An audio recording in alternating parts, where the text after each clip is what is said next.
Often, to get success dealing with Facebook support, I recommend implementing the hang up and call again approach that's worked so well for so many Amazon and so many eBay sellers. Meaning, if you don't get the response that you're looking for, or you don't get any help, or even if you get a bot response, simply resubmit the form, resend another email, or re-report the problem. And potentially, the next time your issue might go to somebody that can actually help you. And believe it or not, this approach has served me well over the years on both Facebook and especially Amazon. For example, I'd call Amazon support, and if they couldn't help me, I'd literally hang up and recall again. The next call would often go to a completely different support rep who might be in a completely different mood and might be actually able or more capable of helping me that time. The same overall strategy can be applied when dealing with Facebook support as well. Now, there are certainly some things that will increase the likelihood of getting your problem solved a lot faster. The first one, in my experience, is the most effective, and that's to simply respond to an old Facebook support email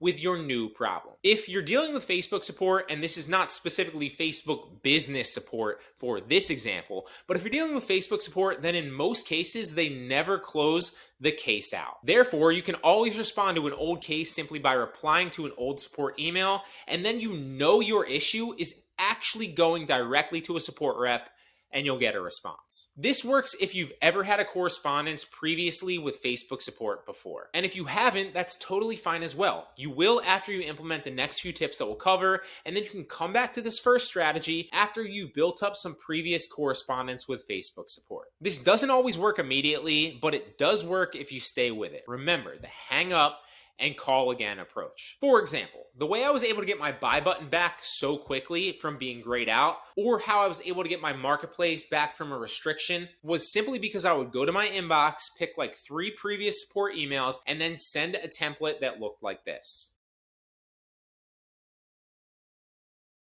Sometimes it would work and sometimes it didn't, but typically at least one of those emails would get a response that cleared up the issue. Here's an example of an email response I would get where the rep wouldn't or maybe couldn't help me. Here's an example of an email response where the rep would actually help me and then they solved the problem. And here's even an example of a Facebook business support rep restoring my payments on my business account. So remember, reply to an old support email and use the hang up and call again strategy until you get someone that can actually help you. And obviously this goes without saying, but you'll see a greater level of success with this if you respond to the emails from support reps that have actually helped you in the past. I recommend starring those emails and then coming back to them the next time you need them.